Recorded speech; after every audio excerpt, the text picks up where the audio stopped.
तो चलिए, सभी को गुड इवनिंग। हम लोग जो है झारखंड की जितनी भी बहुउद्देशीय नदी घाटी परियोजनाएं हैं उसे देख रहे थे, ठीक है।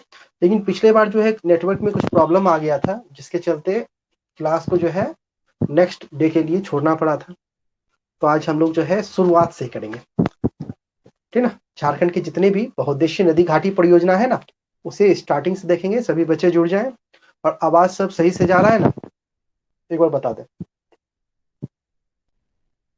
आवाज सब में कोई दिक्कत नहीं है, क्लास आगे कंटिन्यू किया जाए। तो इस बहुउद्देशीय नदी घाटी परियोजना के अंतर्गत सबसे ज्यादा जो इम्पोर्टेंट है वह हम लोगों का है दामोदर नदी घाटी परियोजना। पहला यह हो जाता है।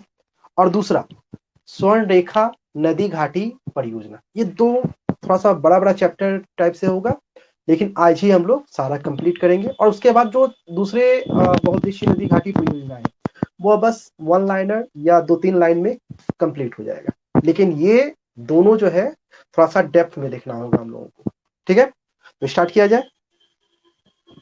अब देखिए, अभी तक हम लोग जो है झारखंड की जो प्रमुख नदियां हैं ना उसे नहीं पढ़े हैं, तो वो पढ़ेंगे। और जब क्लास आएगा तो हम लोग नदियां भी पढ़ेंगे। लेकिन वही नदियों में से एक नदी कौन है झारखंड की? दामोदर नदी। यह जो है ना छोटा नागपुर की पहाड़ी क्षेत्रों से जो है यह निकलते हुए अपनी सहायक नदियों के साथ यह आगे प्रवाहित होती है पूर्व की ओर।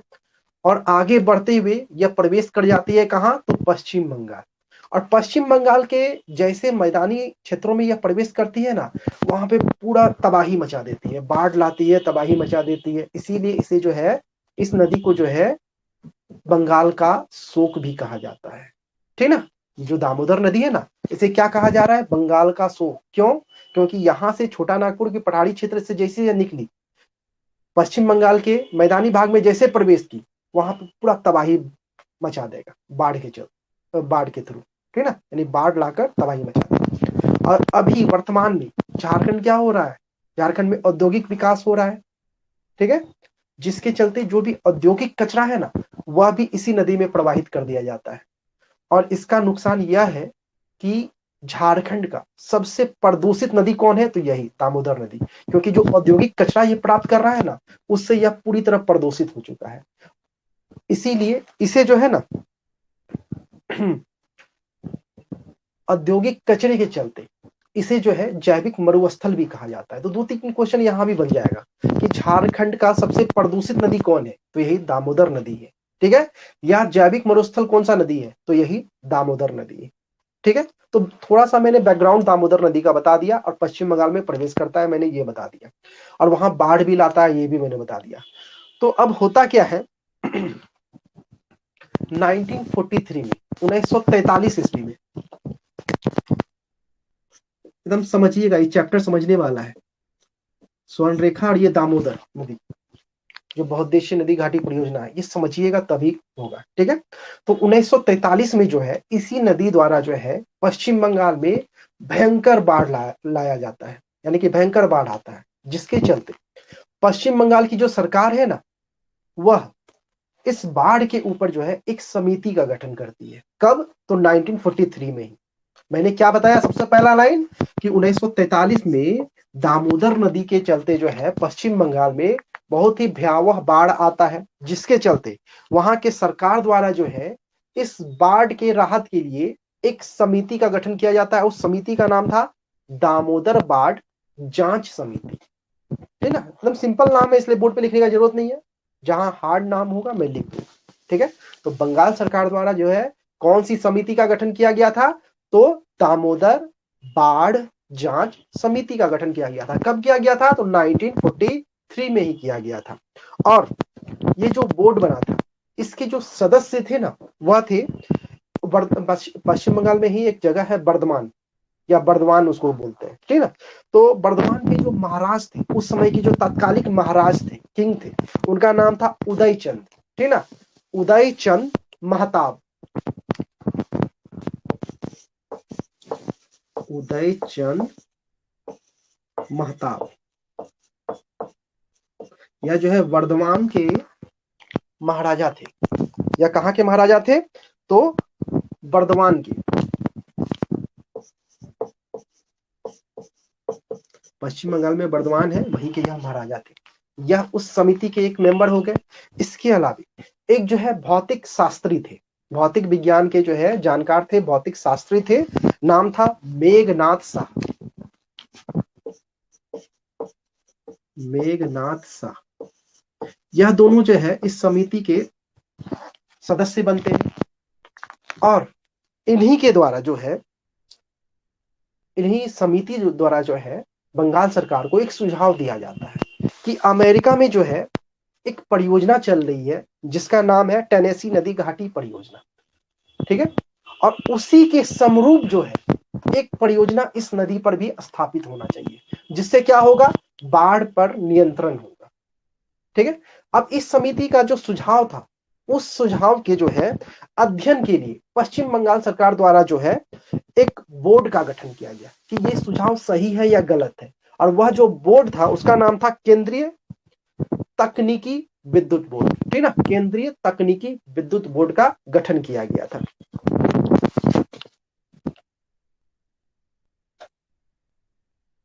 एक सेकेंड।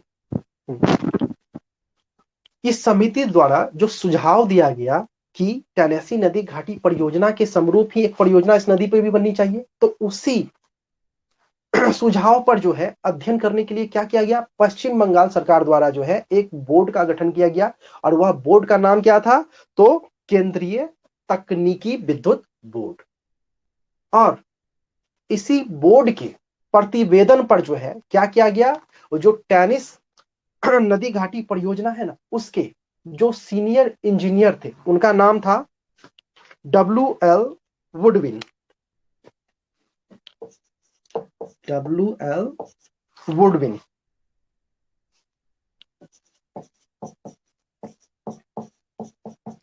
ठीक है। ये इंजीनियर थे किसके, तो टेनिस नदी घाटी परियोजना के एक वरिष्ठ जो है अभियंता थे, या सीनियर उसी को बोल देंगे, इंजीनियर थे।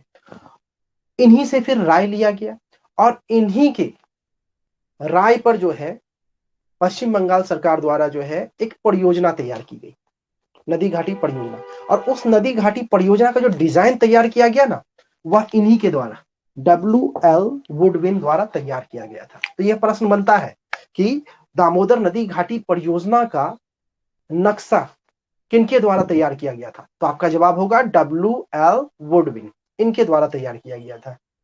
चलिए आगे देखते हैं। अब नक्शा बन गया, सारे समिति और बोर्ड द्वारा जो है यह भी कह दिया गया कि एक परियोजना होनी चाहिए। इसीलिए उस समय यह झारखंड तो नहीं था, था क्या, बिहार। तो बिहार हो गया, पश्चिम बंगाल हो गया और केंद्र सरकार, ठीक है ना, पश्चिम बंगाल, बिहार और केंद्र सरकार, ठीक है। इनके मध्य जो है एक एग्रीमेंट होता है तीनों के बीच में, और इसी एग्रीमेंट पर जो है एक अधिनियम पारित किया जाता है। और वह जो अधिनियम था उसका नाम था 1900, हाँ, अधिनियम 1948 का अधिनियम। और अधिनियम संख्या जो था वह था 14, ठीक है। तो 1948 में जो है दामोदर घाटी निगम, ठीक ना, दामोदर घाटी निगम अधिनियम पारित किया जाता है। और इस अधिनियम को क्या बोलते हैं हम लोग, 1948 का अधिनियम, अधिनियम संख्या 14, वह पारित किया। इसको फिर से समझिएगा अच्छी तरह से। यह परियोजना बनाने के लिए क्या किया गया, एक अधिनियम पारित किया गया, किसके द्वारा, तो पश्चिम बंगाल, बिहार और केंद्र सरकार, इन तीनों ने मिलकर एक एग्रीमेंट किया और अधिनियम पारित किया। उस अधिनियम का क्या नाम था, तो 1948 का दामोदर घाटी निगम अधिनियम। और इसको जो है दूसरे यानी कि फॉर्मेट में क्या बोला जाता है, 1948 का अधिनियम, 1948 का अधिनियम, अधिनियम संख्या 14 भी बोला जाता है। यही पारित किया गया। और इसके पारित होने के पश्चात अभी तक क्या था, मैं कब की घटना बता रहा था, 1943 से मैं बता रहा था, ठीक है। तो यह स्वतंत्रता की पहले की घटना थी। लेकिन अब क्या हुआ, 1948 आ गया। यह अधिनियम कब पारित हो रहा है, 1948 में ना। तो स्वतंत्र भारत में, ठीक ना, स्वतंत्र भारत में जो है, या स्वतंत्र भारत का जो है प्रथम बहुउद्देशीय नदी घाटी परियोजना कौन तैयार हुआ, तो यही दामोदर नदी घाटी परियोजना। तो यह भी प्रश्न बनता है, स्वतंत्र भारत का प्रथम बहुउद्देशीय नदी घाटी परियोजना निम्न में से कौन है? तो आपका जवाब होगा दामोदर नदी घाटी परियोजना। और इसकी जो स्थापना की गई ना, उसी अधिनियम आप लोग लिख लीजिएगा। अधिनियम कौन था? 1948 का दामोदर घाटी निगम परियोजना, और ब्रैकेट में लिख लीजिएगा 1948 का अधिनियम, और अधिनियम संख्या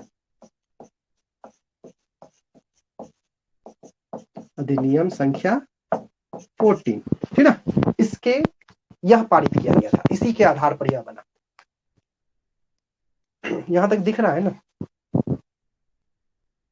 दिख रहा है, ठीक है। अब इसी अधिनियम पर क्या किया गया? स्वतंत्र भारत का पहला बहुउद्देशीय जो है नदी घाटी परियोजना बनाया गया, दामोदर नदी घाटी परियोजना। और यह परियोजना की जो स्थापना की गई थी ना, 7 जुलाई 1948। कब की गई? 7 जुलाई 1948, ठीक है। प्रश्न बनेगा दामोदर नदी घाटी परियोजना की स्थापना किस वर्ष हुई? तो आपका जवाब होगा 7 जुलाई 1948, ठीक। और यह भी बनता है क्वेश्चन कि झारखंड का वह कौन सा बहुउद्देशीय नदी घाटी परियोजना है जिसका निर्माण टेनिस नदी घाटी परियोजना के आधार पर हुआ है? तो आपका जवाब होगा दामोदर नदी घाटी परियोजना। या उलट के भी पूछ सकता है कि दामोदर नदी घाटी परियोजना जो है किस नदी घाटी के आधार पर निर्मित किया गया था? तो आपका होगा टेनेसी नदी घाटी परियोजना, उसके आधार पर किया गया था, जो कि कहां है? अमेरिका में है। और वर्तमान में जो है, उस समय तो पश्चिम बंगाल, बिहार और केंद्र सरकार का यह परियोजना था, लेकिन वर्तमान में क्या हो गया? बिहार से झारखंड अलग हो गया ना। तो वर्तमान में यह जो परियोजना है किन किन राज्यों से संबंधित, ये किन किन से संबंधित है? तो पश्चिम बंगाल से संबंधित है, झारखंड से संबंधित है और केंद्र सरकार से संबंधित है, ठीक है। तो वर्तमान में दामोदर नदी घाटी परियोजना किनसे संबंधित है? तो पश्चिम बंगाल, झारखंड और केंद्र सरकार। चलिए, यहां तक समझने में किसी को दिक्कत हो रही है? क्योंकि एकदम स्टोरी की तरह समझना है, इसलिए मैंने स्टोरी की तरह बताया। एकदम एक हर एक स्टेप धीरे धीरे आगे बढ़ना है। तो यहां तक समझने में किसी को कोई दिक्कत है तो पूछिए, नहीं तो फिर हम लोग आगे बढ़ेंगे, क्योंकि और भी बहुत सारे इंपॉर्टेंट फैक्ट आएंगे। चलिए, यहां तक किसी को कोई दिक्कत है? दिक्कत है तो क्वेश्चन कर सकते हैं, नहीं तो हम लोग आगे बढ़ेंगे। अब इस समय देखिए 1948 में बन रहा है ना, तो इस समय तत्कालिक प्रधानमंत्री कौन थे? कोई बता सकते हैं? इस समय जो भारत के तत्कालिक प्रधानमंत्री थे, कौन थे? हम लोग कब की घटना देख रहे हैं? 1948 में दामोदर नदी घाटी परियोजना बना है। तो इस समय भारत के प्रधानमंत्री कौन थे? बहुत बच्चा वाला क्वेश्चन है, बताएं। इस समय भारत के प्रधानमंत्री कौन थे? बहुत ही अच्छा, चलिए, नेहरू जी थे, ठीक ना। तो इस समय के जो तात्कालिक प्रधानमंत्री थे पंडित जवाहरलाल नेहरू, उन्हीं के द्वारा इसका उद्घाटन किया गया था। तो उन्होंने इस बहुउद्देशीय नदी घाटी परियोजना को जो है आधुनिक भारत का, एकदम कोटेशन है, बहुत इंपॉर्टेंट कोटेशन हो जाता है, स्टार मार्क करके लिखना है कि उस समय के तात्कालिक प्रधानमंत्री थे पंडित जवाहरलाल नेहरू। उन्होंने इस बहुउद्देशीय नदी घाटी परियोजना को आधुनिक भारत का, ठीक ना, आधुनिक भारत का मंदिर, मस्जिद और गुरुद्वारा कहा था, ठीक ना। यह कोटेशन सीधा सीधी उठा के दे देता है कि किन्होंने दामोदर नदी घाटी परियोजना को आधुनिक भारत का मंदिर, मस्जिद और गुरुद्वारा कहा था। तो आपका जवाब होगा पंडित जवाहरलाल नेहरू, ठीक है, इन्होंने कहा था। और यह भारत सरकार का एकमात्र शक्ति उत्पादक परियोजना है, क्योंकि देखिए यहां भी जो है ना दो तरह का होता है, एक बांध बनता है, ये जो बहुउद्देशीय नदी घाटी परियोजना होता है ना, दो चीज होते हैं, एक बांध होता है, आप लोग देखे होंगे, हमेशा सुनते होंगे बांध, ये बांध तो सुने ही होंगे। इसके अलावा और क्या एक चीज सुनते हैं? तो एक सुनते हैं अवरोधक, जिसको बराज बोलते हैं हम लोग, ठीक है ना। इसको पहले समझ लेते हैं, तब आगे समझ में आएगा, ठीक है।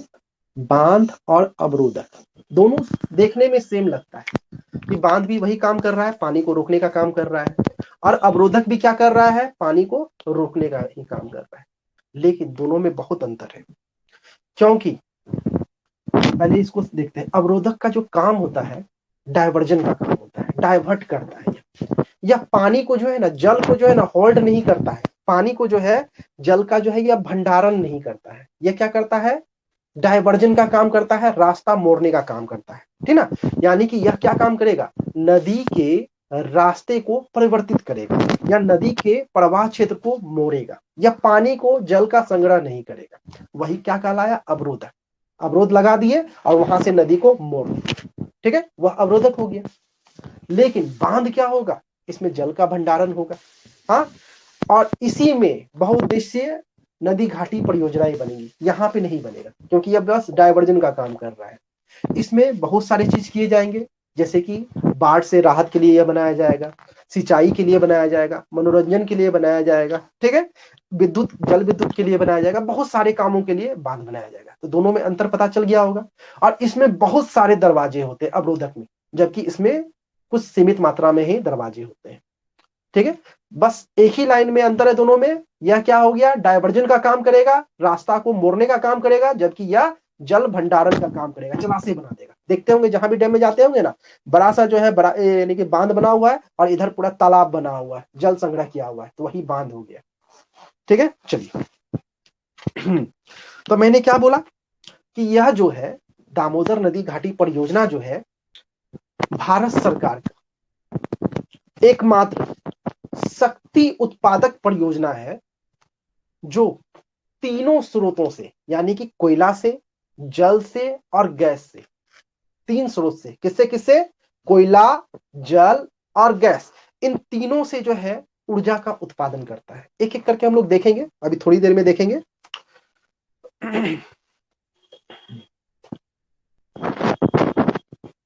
चलिए, अब ये जो दामोदर नदी घाटी परियोजना है ना, यह जो है झारखंड के धनबाद जिले से संबंधित है। यह भी प्रश्न बनेगा, आप लोगों को आइडिया नहीं चलेगा कि कहां से संबंधित है, तो यह किस जिले से संबंधित है, झारखंड के धनबाद जिले से संबंधित है दामोदर नदी घाटी परियोजना।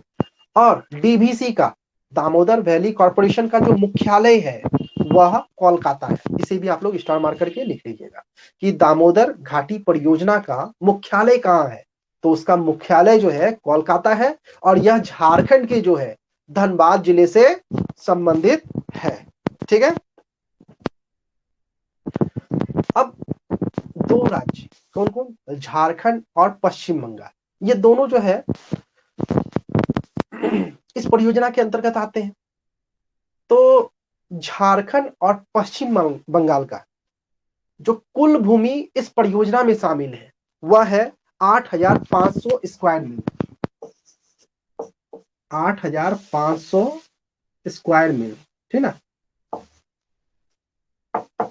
स्क्वायर मील लिख लीजिएगा, ठीक ना। इस परियोजना में जो है झारखंड एवं पश्चिम बंगाल की कुल जो भूमि शामिल की गई है वह कितना है, तो 8,500 स्क्वायर मील। इसको अगर हेक्टेयर में चेंज कीजिएगा तो 22,01,490 हेक्टेयर हो जाता है। इतनी भूमि शामिल है दोनों राज्य मिलाकर, ठीक है। और इस परियोजना के अंतर्गत जो है ना, टोटल जो टोटल जो नहरों का निर्माण किया गया है उसकी जो लंबाई है वह है 2,280 किलोमीटर, 2,280 किलोमीटर। इस परियोजना के अंतर्गत जो नहर बनाई गई है, नहरें बनाई गई है, उसकी कुल लंबाई कितनी है, तो 2,280 किलोमीटर लंबी नहरों का निर्माण किया गया है।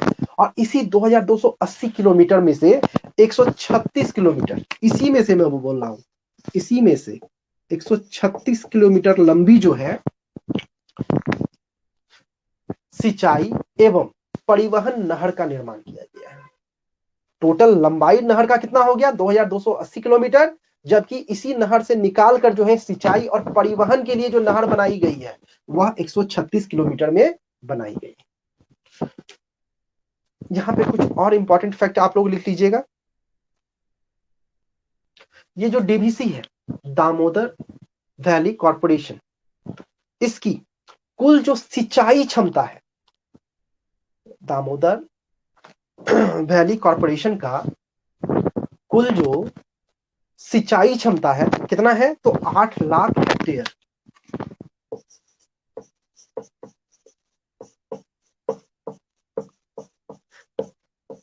दामोदर घाटी परियोजना का कुल जो सिंचाई क्षमता है कितना है, 8 लाख हेक्टेयर है। इसके अलावा इस नदी का, इस परियोजना का जो बाढ़ नियंत्रण क्षमता है, यानी कि कितने बाढ़ को, क्योंकि बाढ़ के लिए ही बनाया गया है ना, बाढ़ पर नियंत्रण के लिए बनाया गया है, तो इस परियोजना का जो बाढ़ नियंत्रण क्षमता है वह है 6,50,000 से लेकर 6,50,000 से लेकर 2,50,000 फीट क्यूब पर सेकेंड।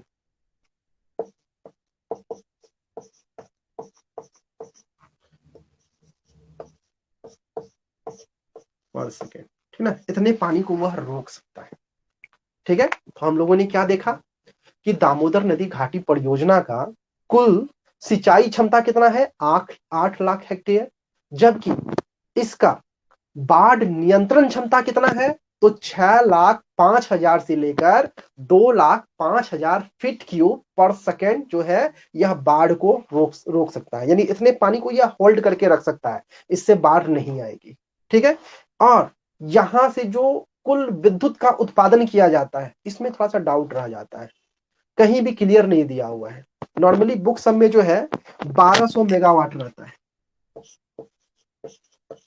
1200 मेगावाट, और नेट पे अगर सर्च कीजिएगा तो 12,000 रहेगा। ठीक है, ऐसे 1,200 बुक सब में दिखता है, और अभी तक इसका सही से डाटा मुझे कहीं भी नहीं मिला है, ना दामोदर यानी डीबीसी के साइट पे भी मिला है। तो नॉर्मली जो बुक मान के चलता है वही मान के चलेंगे कि इसकी जो विद्युत उत्पादन क्षमता है वह कितना है, 1200 मेगावाट, 1,200 मेगावाट। ठीक है, 1200 मेगावाट कुल विद्युत क्षमता। चलिए यहां तक ठीक है, आगे बढ़े। अब मैं जो ये बता रहा हूं ना, आप लोगों को मेंस में भी काम करेगा, पीटी में भी काम करेगा। मेंस में अगर लिखने आ गया दामोदर नदी घाटी परियोजना के ऊपर, तो आप इतना सारा बहुत सारा डाटा लिख सकते हैं, और वर्ड्स में मैं बता रहा हूँ, नोट्स में वर्ड्स में मिलेगा लिखा हुआ, यानी ऑब्जेक्टिव टाइप से नहीं मिलेगा। अब यह जो परियोजना बनाया गया इसका मुख्य उद्देश्य क्या था, क्यों आखिर यह परियोजना बनाई गई, देख लेते हैं परियोजना आखिर बनाई क्यों गई, दामोदर नदी घाटी परियोजना।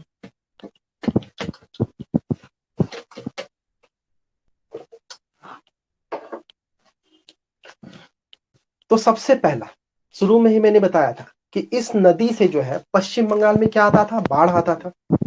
तो बाढ़ नियंत्रण के लिए जो है यह परियोजना बनाई गई, दामोदर नदी घाटी परियोजना। पहला तो यह इसका उद्देश्य हो गया। दूसरा, सिंचाई की व्यवस्था करना। ठीक है, तो यह जो है लक्ष्य रखा गया है कि इस परियोजना के अंतर्गत 5 लाख हेक्टेयर से अधिक भूमि पर जो है सिंचाई की व्यवस्था की जाएगी, यह हो गया। फिर तीसरा, विद्युत उत्पादन हो गया, क्योंकि बांध है तो यहाँ पे इलेक्ट्रिसिटी तो जनरेट होगा ही, विद्युत उत्पादन तो होगा ही। आगे पढ़ेंगे, जो मैंने बताया था 3 रूप में होता है, कोयला से होता है, दूसरा और क्या होता है, तो जल से होता है, और तीसरा गैस से होता है। तो हर एक चीज को देखेंगे। और इसके अलावा हाँ, जल से होता है, तो जल यही इस परियोजना के अंतर्गत जो जल हो रहा है, जल है उससे विद्युत उत्पादन होता है। उसके अलावा वनारोपण का भी लक्ष्य रखा गया है। ठीक है, और अभी तक 5,000 एकड़ में जो है वन का रोपण हो चुका है, वृक्षों का रोपण हो चुका है। ठीक है, और किस लिए इस परियोजना को बनाया गया है, तो पर्यावरण संरक्षण के, क्योंकि डैम बना तो उसके अगल बगल क्या होगा, हरियाली छाएगी, पेड़ पौधे लगेंगे, तो पर्यावरण भी क्या होगा, संरक्षित होगा। फिर जब पेड़ पौधा लगेगा, जैसे ये जमीन था, खाली था, नदी था, नदी क्या कर रहा था, सारी मिट्टी उट्टी को काट कर पेड़ पौधे को बहा कर ले जा रहा था। लेकिन यहाँ पे हम क्या किए, डैम बना दिए, तो पेड़ पौधा तो बहेगा नहीं, और ऊपर से क्या होगा, चारों साइड जो है पेड़ पौधा और नए नए उग जाएंगे और लगाए भी जाएंगे। तो इससे क्या होगा, मृदा अपरदन को जो है नियंत्रित किया जाएगा, यह भी इसका उद्देश्य हो गया। यानी कि भू संरक्षण किया जाएगा। पेड़ पौधा क्या करेगा, मिट्टी को जकड़ के रखेगा। फिर बांध है वह भी मिट्टी को पकड़ के रखेगा, जिससे क्या होगा, मृदा संरक्षण होगा। यानी कि मृदा अपरदन को नियंत्रित करना भी इसका लक्ष्य रखा गया। अब देखिए पानी है, तो यहाँ पे मत्स्य पालन भी होगा, तो मत्स्य पालन को भी क्या होगा, बढ़ावा मिलेगा। उसके अलावा सामाजिक आर्थिक विकास को भी बढ़ावा मिलेगा। अब जिस क्षेत्र में, जैसे हमारा गांव है, नदी बह रही है, उसके चलते पूरा बाढ़ आ जा रहा है, तो क्या होगा, कुछ भी आर्थिक विकास होगा नहीं होगा। लेकिन यह परियोजना आने के चलते क्या हुआ, उस क्षेत्र में अब जो है बाढ़ नहीं आएगी, अब खेती होगा और भी बहुत सारे उद्योग लगेंगे, जिससे क्या होगा, वहां पर आर्थिक विकास होगा। तो सामाजिक आर्थिक विकास को भी बढ़ावा मिलेगा, उद्देश्य था।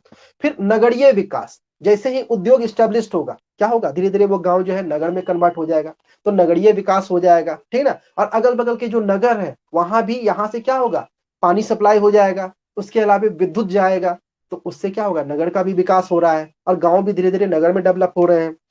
अब क्या होगा, और वन आधारित उद्योगों को बढ़ावा मिलेगा, क्योंकि बहुत सारे पेड़ पौधे लग रहे हैं, वहां से लकड़ी निकल रहा है, तो वन पर आधारित जो भी उद्योग है उसे क्या हो जाएगा, बढ़ावा मिल जाएगा। फिर मनोरंजक स्थान और पर्यटक स्थल जो है उसे भी बढ़ावा मिलेगा। जैसे देखिए ना, जितना डैम उम बना है, पतरातू डैम, डैम नहीं बनता तो कोई आदमी जाता है अगर घूमने, नहीं जाता। डैम बनने के चलते क्या हो गया, वह मनोरंजक स्थल हो गया, पर्यटक स्थल हो गया। अब यहीं से जो है क्या किया जाएगा, डैम बना हुआ है, तो उस वहां के पानी को जो है रिफाइन करके सभी जगह आपूर्ति की जाएगी, तो घरेलू जल व्यवस्था भी जो है इससे सुदृढ़ होगा, मजबूत होगा। सभी जगह देखते हैं, जैसे कांके डैम जाइएगा तो वहां देखिएगा रिफाइन करने के लिए मशीन लगा हुआ है, वहां से पानी रिफाइन करके, ध्रुवा डैम में भी देखिएगा मशीन लगा हुआ है, रिफाइन करके पूरे शहर में जो है पानी सप्लाई किया जाता है। ठीक है, तो वह हो गया। इसके अलावा पशुओं का जो है चारा का भी उत्पादन यहाँ पे हो जाएगा। जैसे ही डैम बना, उसके अगल बगल जो जमीन है वहां पे घास सब हो जाएगा, घास का जो है पैदावार किया जाने लगेगा, जिसके चलते क्या हो जाएगा, चारागाह हो जाएगा, पशुओं का जो है चारा वहां पे उत्पादन होने लगेगा। अब देखिए यहाँ पे अकाल से भी मुक्ति होगी, यह भी उद्देश्य है। क्यों, क्योंकि पानी को अब हम लोग क्या कर रहे हैं, बांध में मैंने तुरंत अभी बताया था, पानी का संग्रह किया जाता है, तो पानी का संग्रह हो गया, जिसके चलते जब बारिश नहीं हुई तो उसी पानी का जो प्रयोग जो है नहर के माध्यम से कर लिया जाएगा, तो अकाल से भी मुक्ति होगी, यह भी उद्देश्य हो गया। फिर बहुत सारे जो बांध बनेंगे उसके ऊपर पन बिजली का जो है निर्माण किया जाएगा, जिससे क्या होगा, पन बिजली से आसानी से जो है बिजली उत्पन्न हो जाएगा। आगे हम लोग देखेंगे पन बिजली को, ठीक है, तो बिजली का भी पूर्ति हो जाएगा। फिर मलेरिया जैसे मच्छर जनित रोगों पर जो है नियंत्रण स्थापित किया जाएगा, यह भी इसका उद्देश्य है, मुख्य उद्देश्य। और जो भी संसाधन है उसका समुचित जो है उपयोग हो, यह भी इस बहुउद्देशीय नदी घाटी परियोजना का जो है मुख्य उद्देश्य। तो इतनी सारी जो है इसकी प्रमुख जो है उद्देश्य थे। चलिए, उद्देश्य समझने में तो किसी को कोई दिक्कत नहीं आया होगा। अब देखेंगे कि इस परियोजना के अंतर्गत कितने बांध बनाए गए हैं। तो दामोदर नदी घाटी परियोजना के अंतर्गत टोटल जो है 8 बांध, बड़े बांध बनाए गए हैं, ठीक ना। इस परियोजना के अंतर्गत बड़े बांध कितने बनाए गए हैं, 8। अभी तुरंत मैंने बांध को बताया था तो उतना क्लियर, अब समझने में कोई दिक्कत नहीं होगी बांध क्या है। तो टोटल जो है कितने बड़े बांध बनाए गए हैं, 8 बड़े बांध बनाए गए हैं दामोदर नदी घाटी परियोजना के अंतर्गत। इसके अलावा मैंने अवरोधक बांध भी बोला था आप लोगों को, तो इस परियोजना के अंतर्गत जो अवरोधक बांध बनाया गया है वह 1 है, ठीक है, 8 बड़ा बांध, 1 अवरोधक बांध, ठीक। इसके अलावा 6 जो है जल विद्युत गृह बनाए गए हैं, 3 तापीय विद्युत गृह बनाए गए हैं। तो टोटल जो है हम लोगों को 4 चीज देखना है, 8 बड़े बांध को देखना है, 1 अवरोधक बांध को देखना है, 6 जो है जल विद्युत गृह को देखना है, और 3 जो है तापीय विद्युत गृह को देखना है, ठीक है। तो अब 8 जो बड़े बड़े बांध हैं, आप लोग उसको नोट डाउन कर सकते हैं। ऐसे नोट भी मिल जाएगा, मगर आप लोग नोट्स भी मिल जाएगा, लेकिन आप लोग जो है अपने से लिखने का कोशिश कीजिए, मैं बार बार बोलता हूं। सबसे पहला तिलैया बांध, 8 बांध के अंतर्गत हम लोग क्या देख रहे हैं, तिलैया। तिलैया बांध कहां पे है, किसी को पता है? यह जो तिलैया बांध है कहाँ पे है? यह झारखंड की कोडरमा जिले में है तिलैया बांध। और यह जो है बड़ाकर नदी पर अवस्थित है। और इसकी जो स्थापना की गई थी 21 फरवरी 1953।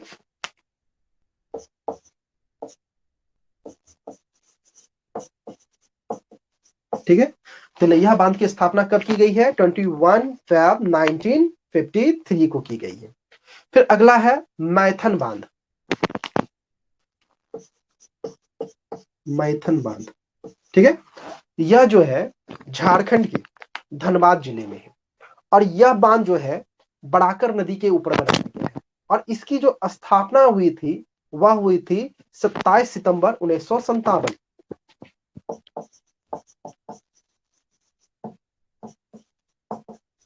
ठीक है, 27 सितंबर 1957 में इसकी स्थापना हुई थी। अगला है बाल पहाड़ी बांध। ठीक है, अगला कौन है? बाल पहाड़ी बांध। और यह जो है झारखंड के गिरिडीह जिले में अवस्थित है। और यह भी जो है बड़ाकर नदी पर ही अवस्थित है। यानी कि यह तीनों,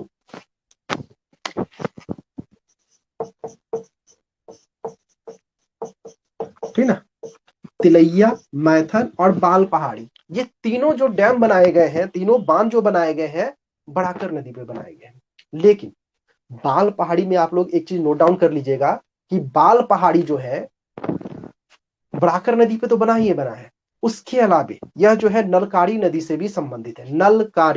नलकारी नदी से भी संबंधित है। यानी कि यह बाल पहाड़ी किस पे बना है? बड़ाकर नदी एवं नलकारी नदी पर बना है। और इसकी जो स्थापना हुई है 1959 में हुई है, 1959। ठीक है, फिर अगला देखते हैं। अगला है पंचायत बांध।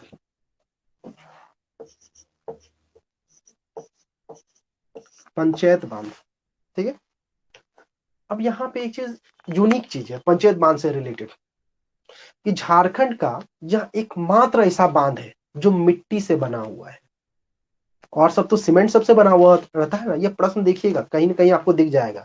ये झारखंड का वह कौन सा बांध है जो मिट्टी द्वारा निर्मित है या मिट्टी का बांध है? तो आपका जवाब होगा पंचायत बांध। और यह जो है झारखंड के धनबाद जिले में अवस्थित है। और यह जो है दामोदर एवं उसकी जो सहायक नदी है बड़ाकर नदी, उस पर अवस्थित है। ठीक है, और इसकी स्थापना 6 दिसंबर 1959 को हुआ था।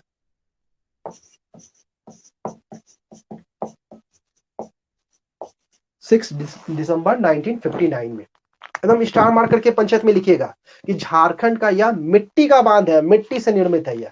ठीक है, फिर अगला है बेरमो बांध। बेरमो बांध, ठीक है, नाम से ही पता चलेगा, बहुत से हो रहा है ना स्टार्ट। तो ये कहां होगा? झारखंड के बोकारो जिले में है। बेरमो बांध कहां है? झारखंड के बोकारो जिले में है। और यह जो है दामोदर नदी पर बनाया गया है। कब? तो 1959 में ही। बेरमो भी कब बनाया गया है? 1959। अगला है अय्यर बांध। यहीं पे लिख देते हैं सभी को, अय्यर बांध। ठीक है, अय्यर बांध, यह भी किस जिले में है? तो झारखंड के बोकारो जिले में यह भी अवस्थित है। और यह भी दामोदर नदी पर ही बनाया गया है। कब? तो 1959। दोनों को याद रखिएगा, बेरमो बांध, अय्यर बांध किस नदी पर है? तो दामोदर नदी पर है। कब बनाया गया? 1959 में बनाया गया है।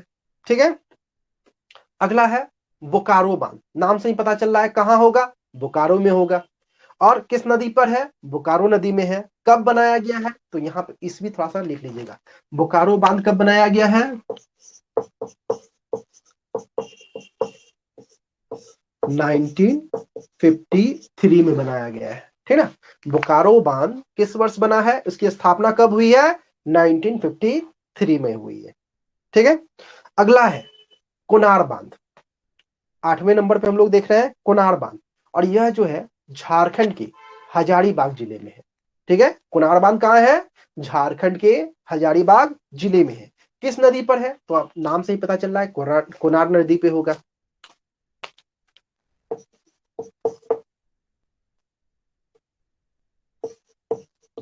कोनार बांध जो है हजारीबाग में है। किस नदी पर है? कोनार नदी पे है। ठीक है, और इसकी स्थापना जो हुई है वह 15 अक्टूबर 1955 को हुई है।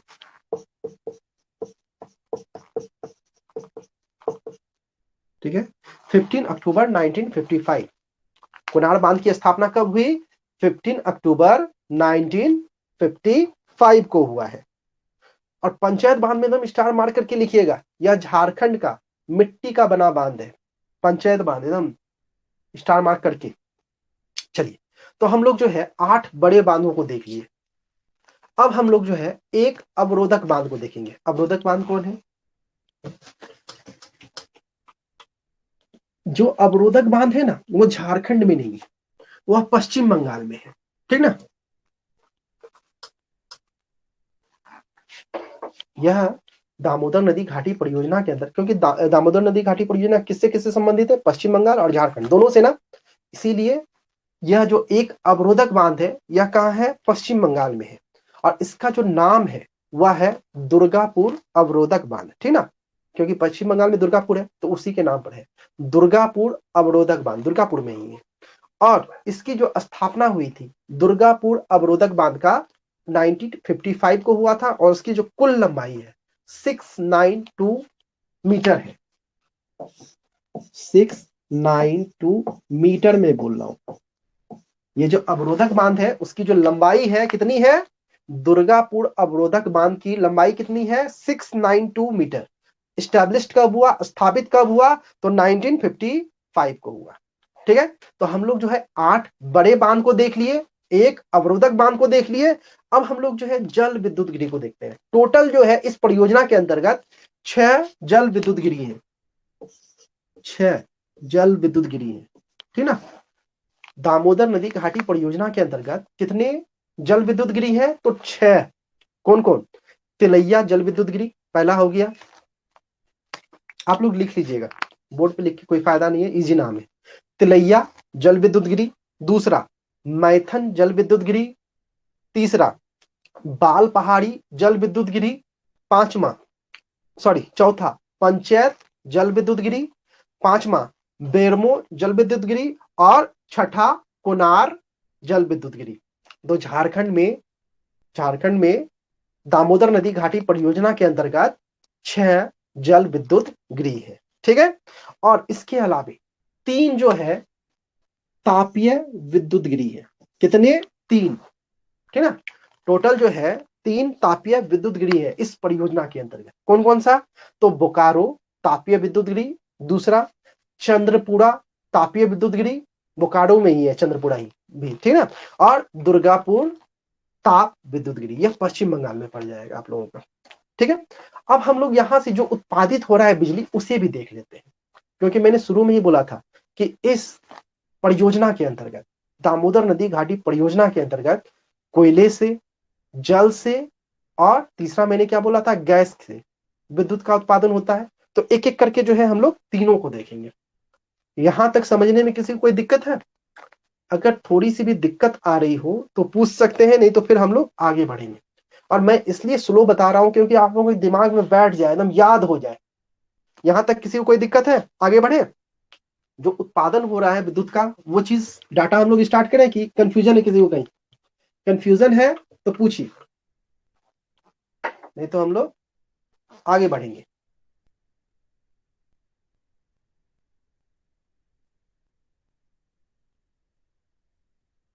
चलिए, किसी को कोई कंफ्यूजन है? किसी को कोई कंफ्यूजन है तो पूछिए।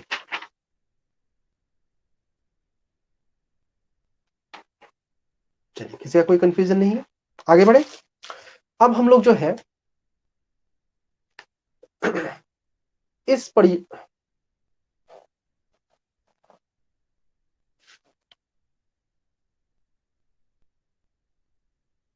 तापीय, ठीक है, चलिए, जहां इस परियोजना यानी कि दामोदर नदी घाटी परियोजना के अंतर्गत 3 जो है तापीय विद्युत गिरी है। कौन कौन सा? तो बोकारो तापीय विद्युत गिरी। बोकारो सभी जान रहे हैं, वहां भी जो है ना सेक्शन में बटा हुआ है, बोकारो ए, बोकारो बी, ऐसे करके। अभी वर्तमान में जो है ना बी सेक्शन चालू है, अभी आगे देखेंगे हम लोग। बोकारो हो गया तापीय विद्युत गिरी। दूसरा चंद्रपुरा विद्युत गिरी, तापीय विद्युत गिरी। चंद्रपुरा भी कहाँ है, बोकारो में ही है, ठीक ना। तो ब्रैकेट में बोकारो लिख लीजिएगा, चंद्रपुरा तापीय विद्युत गिरी। और तीसरा क्या था, दुर्गापुर तापीय विद्युत गिरी। बस 3 ही देखना था, कंप्लीट हो गया। अब हम लोग जो है एक एक करके सभी को देखेंगे कि झारखंड में जो है इस परियोजना के अंतर्गत 3 स्रोतों से जो है विद्युत का उत्पादन किया जाता है। पहला क्या है, तो तापीय विद्युत परियोजना द्वारा, यानी कोयले से होगा। ताप किससे उत्पन्न हो रहा है, कोयला से ना। तो पहला हो गया तापीय विद्युत परियोजना। इसके अंतर्गत जो है तो बहुत सारा, मगर जो प्रमुख है मैंने अभी तुरंत बताया, बोकारो तापीय विद्युत गृह है ना। तो बोकारो जो है, एक सेकेंड,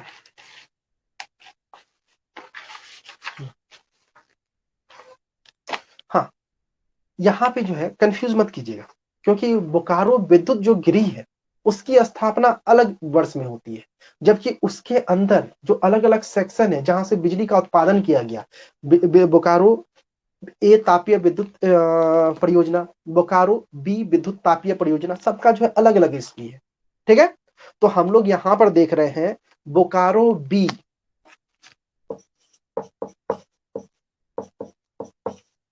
बोकारो बी तापीय विद्युत परियोजना, ठीक है। हम लोग यहाँ पे क्या देख रहे हैं, बोकारो बी तापीय विद्युत परियोजना। इसकी जो स्थापना की गई थी ना, या यहां से बिजली का जो उत्पादन किया गया था ना, वह 1986 में आरंभ हुआ था, 1986 में आरंभ हुआ था बोकारो बी तापीय विद्युत परियोजना से। और यहां से, एक सेकेंड, टोटल दिख रहा है ना, दिख रहा है, चलिए। और इस परियोजना के अंतर्गत ये जो संयंत्र यहां स्थापित है, इससे जो है टोटल जो विद्युत उत्पादन किया जा रहा है वर्तमान में 630 मेगावाट, 630 मेगावाट, ठीक ना। बोकारो बी तापीय विद्युत परियोजना से कितना विद्युत का उत्पादन किया जा रहा है, 630 मेगावाट। और यहां जितना भी होगा सब कोयले से ताप का उत्पादन, विद्युत का उत्पादन होगा, ठीक ना। फिर अगला है, बोकारो वाला मैंने बता दिया, चंद्रपुरा, चंद्रपुरा तापीय विद्युत स्टेशन, चंद्रपुरा, चंद्रपुरा तापीय विद्युत स्टेशन। और यहां से जो टोटल विद्युत का उत्पादन किया जा रहा है वर्तमान में, वह है 890 मेगावाट। और यहां पे जो है ना चंद्रपुरा तापीय विद्युत स्टेशन जो है, यहां पे जो है जिस कोयले का प्रयोग किया जाता है वह है बिटुमिनस कोयला, ठीक ना। बिटुमिनस कोयला का प्रयोग किया जाता है,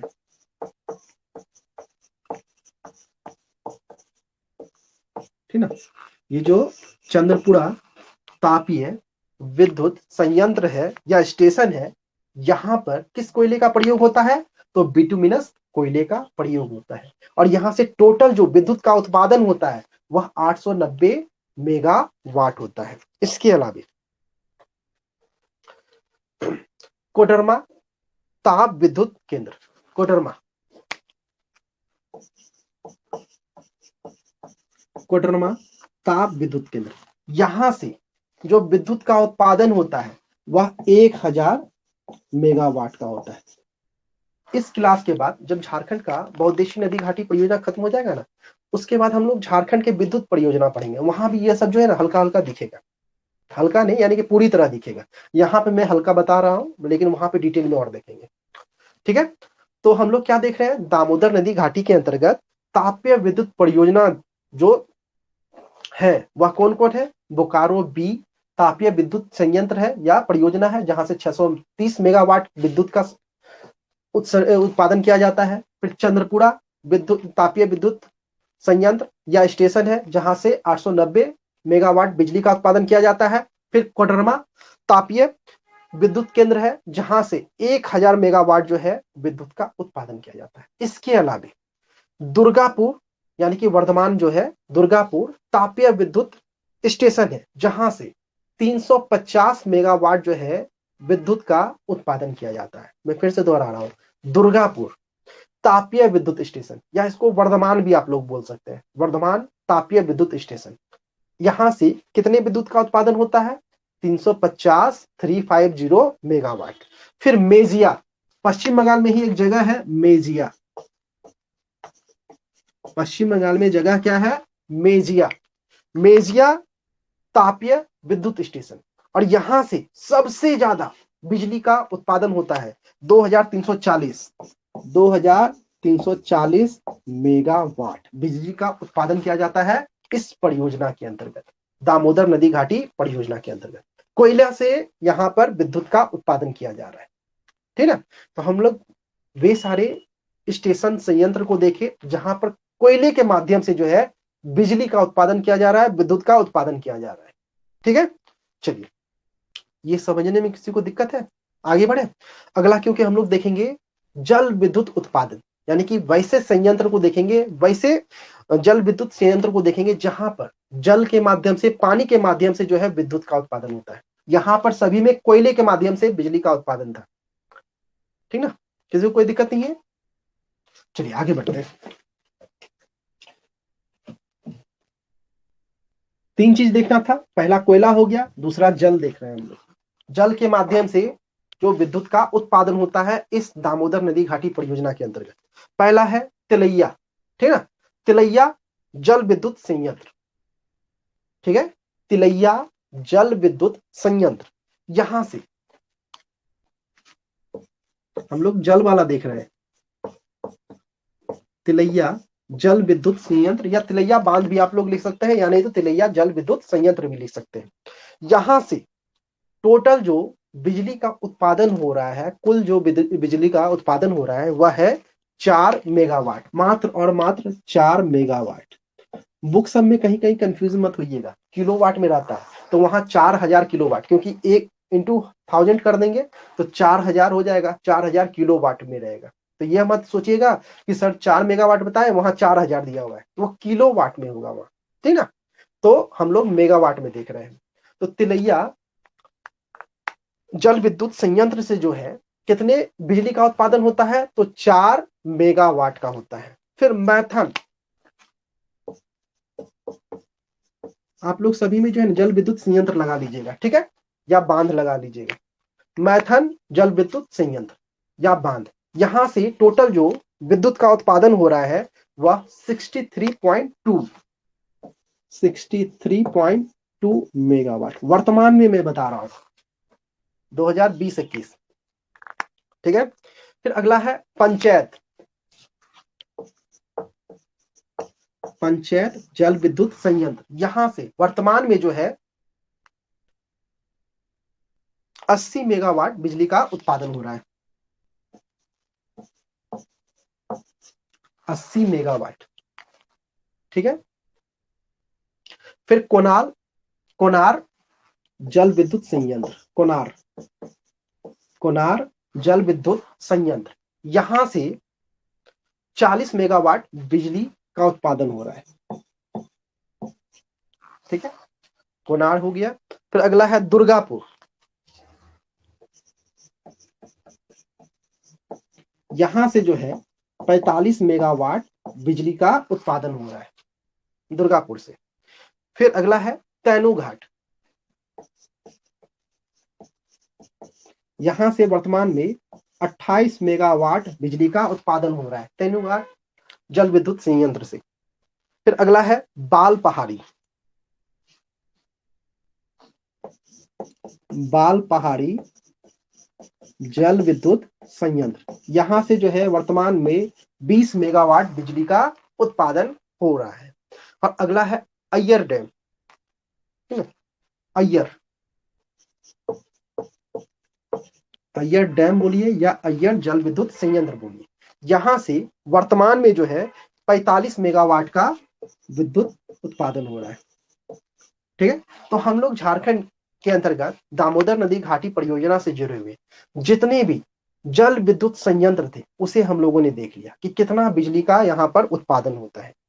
चलिए अगला हम लोग देखेंगे गैस पर आधारित, ठीक है ना। इस परियोजना के अंतर्गत गैस पर आधारित जो भी विद्युत उत्पादक केंद्र है उसे देखेंगे हम लोग,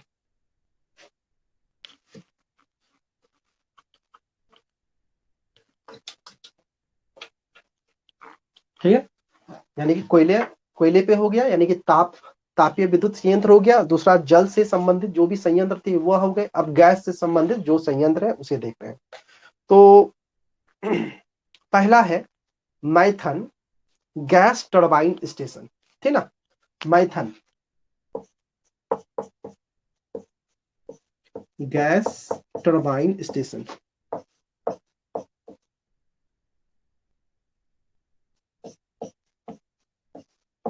स्टेशन, ठीक है। मैथन गैस टरबाइन स्टेशन, यहां से जो टोटल विद्युत का उत्पादन हो रहा है वह 82 मेगावाट है। 82 मेगावाट, ठीक है। मैथन गैस टरबाइन स्टेशन से जो विद्युत का उत्पादन हो रहा है इस परियोजना द्वारा वह कितना हो रहा है? 82 मेगावाट। फिर अगला है Bokaro power supply corporation limited. आप लोग लिख लीजिएगा, Bokaro power supply corporation limited, ठीक है। यहां से भी जो है गैस पर आधारित विद्युत का जो है उत्पादन होता है। कितना मेगावाट होता है यह क्लियर कहीं नहीं दिया हुआ है। फिर तीसरा जो है डीवीसी यानी कि Damodar valley corporation EMTA coal mines limited, EMTA, EMTA, ठीक ना। DVC EMTA coal mines limited, ठीक है ना। DVC EMTA coal mines limited, यहां से भी जो है गैसीय विद्युत उत्पादन होता है, यानी गैस पर आधारित जो है विद्युत का उत्पादन किया जाता है। और ये जो एम्टा है उसका फुल फॉर्म है ईस्टर्न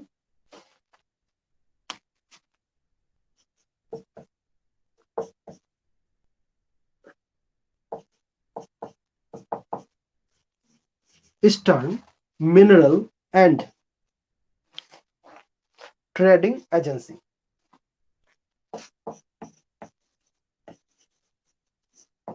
एजेंसी, ठीक है। तो तीन हम लोग जो है गैसीय गैस पर आधारित विद्युत केंद्रों को देखें या संयंत्र को देखें। कौन कौन? पहला मैथन गैस टरबाइन स्टेशन जहां से 82 मेगावाट का बिजली का उत्पादन हो रहा है। दूसरा हम लोग देखें Bokaro power supply corporation limited. और तीसरा हम लोग देखें DVC EMTA coal mines limited, ठीक ना। एम्टा क्या है? Eastern mineral and trading agency, ठीक है। चलिए अब हम लोग जो है यहीं पे एक चीज और लिख लीजिएगा। जल विद्युत उत्पादन में हम लोग क्या देखे थे? मैथन जल विद्युत संयंत्र को देखे थे, ठीक ना।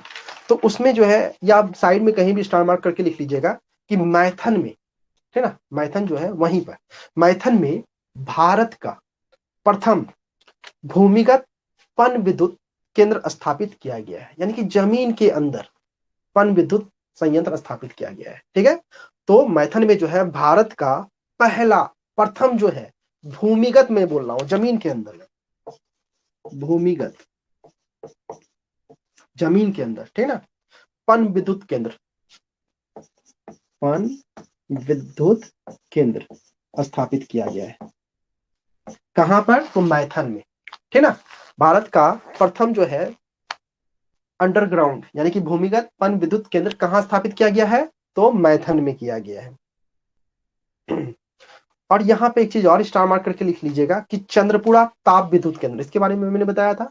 तो चंद्रपुरा ताप विद्युत केंद्र में जो है भारत का पहला रीहिट इकाई है, रीहिट, रीहिट इकाई है, ठीक है।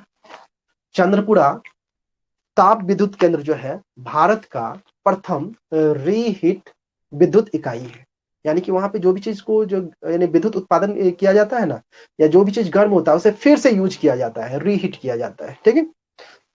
तो चंद्रपुरा ताप विद्युत केंद्र जो है भारत का प्रथम रीहीट विद्युत इकाई है, ठीक है, या इकाई है।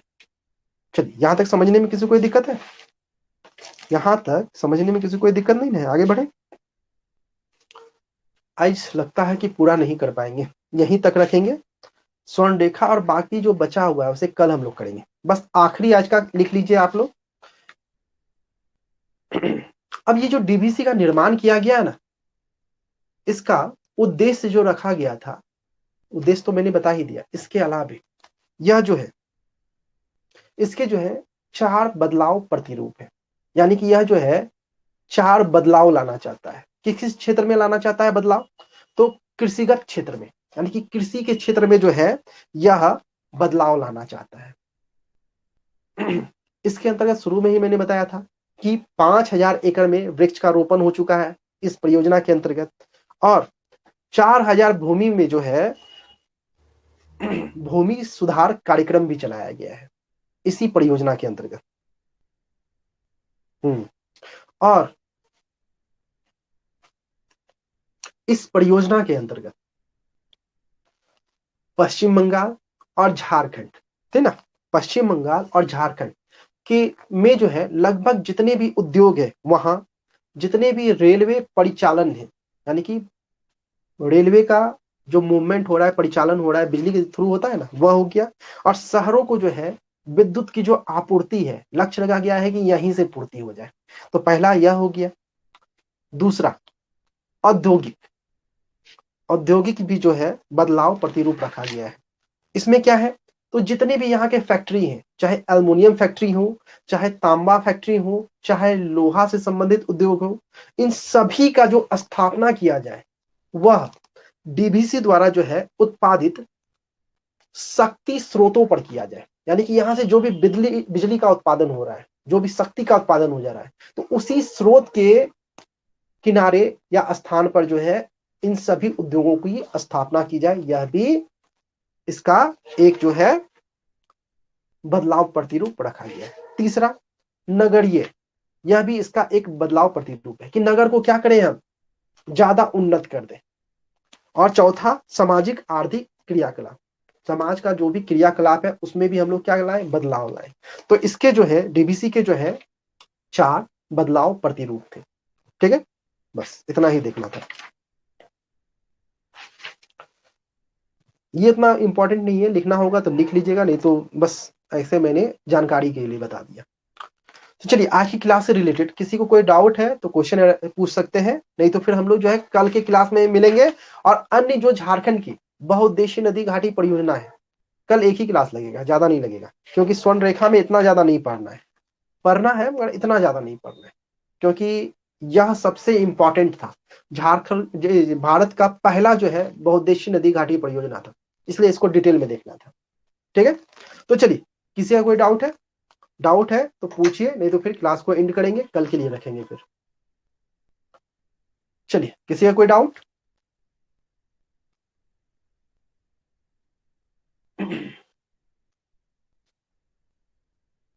चलिए, किसी का कोई डाउट नहीं है तो हम लोग जो है कल के क्लास में मिलेंगे, कल यही 8:15 में मिलेंगे। ठीक है ना? चलिए।